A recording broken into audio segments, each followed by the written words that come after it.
تھا کہ خلا اور طلاق میں کیا فرق ہوتا ہے.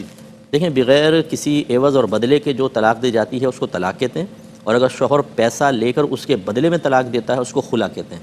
وہ پیسہ جو ہے بعض وقت مہر ہی ہوتا ہے کہ شوہر دے چکا ہوتا ہے، بولتا ہے مہر واپس کر دو میں طلاق دیتا ہوں، یا مہر نہیں دیا بھی تو دلہن والے کہتے ہیں لڑکی والے ہم مہر معاف کر دیتے ہیں تو ہمیں طلاق دے دو، یا اضافی پیسے وہ مانگتا ہے. بہرحال جو پیسے کے بدلے میں ہے وہ خلا اور بغیر پیسے کے وہ طلاق ہوتی ہے.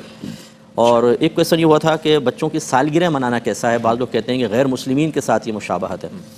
دیکھیں یہ آیا تو غیر مسلمین سے ہے، لیکن یہ ایسی مشابہت نہیں ہے جو ان کا کوئی مذہبی علامت ہو. مذہبی علامت وہ ہے کہ جس کو دیکھنے کے بعد فوراً ذہن یہ کہے کہ یہ شاید فلاں مذہب والا ہے. جیسے سلیب گلے میں لٹکا لے کوئی شخص آ رہا ہو تو دیکھ کے یہی کہیں گے کہ کرسچن ہے، شاید یہ مذہبی علامت ہوتی ہے ان کی. اور اسی طرح بعض قومی شعار ہوتے ہیں کہ ایسی قومی امتیازی علامت کہ جیسے اسے دیکھیں تو انتقال ذہن کافر قوم کی طرف ہو. ان دو کو اختیار کرنا منع ہوتا ہے. اس کی وجہ یہ ہے کہ اس کو دیکھ کر ایک مسلمان کو دیکھ کر غیر مسلم ہونے کی بدگمانی پیدا ہونا یا پیدا کرنا یہ غلط ہوتا ہے، اور سبب وہی بن رہا ہے. اب سالگرہ جو ہے نہ وہ کسی کا قومی شعار ہے نہ مذہبی شعار ہے، تو یہ اس سے ہٹ کر ہے. اور جب ایسی کوئی چیز مسلمانوں میں عام ہو جائے تو بلا کراہت جائز ہے. جیسے صوفے پہ بیٹھنا، ہمارے مذہب اسلام میں تو زمین پہ بیٹھنے کا وہ تھا، دسترخوان پہ کھانا کھانا.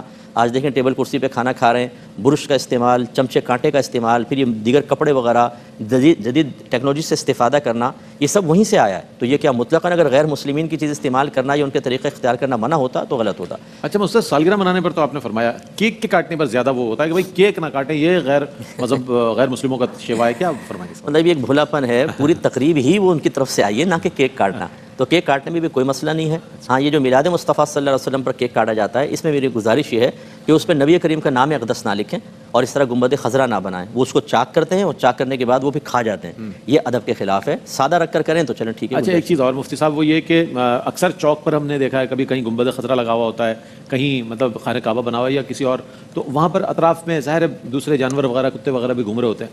اچھا ہم نے اگر کبھی اعتراض کیا تو لوگ کہتے ہیں آپ تو عقیدے پر بات آ جاتی کہ کیا آپ چینج ہو گئے.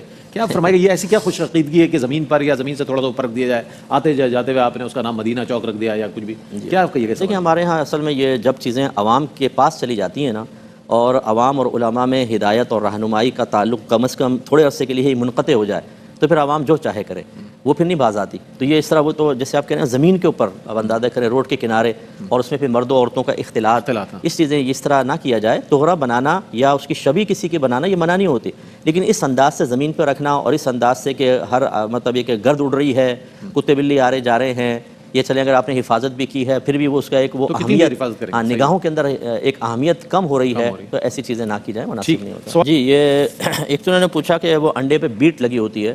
اب وہ چونکہ مرغی کا انڈا ہے اور مرغی کی بیٹ نجاست غلیظہ میں شمار ہوتی ہے، تو اس لیے بہتر ہے کہ پہلے اس کو آپ دھوئیں، اس کے بعد ابالیں.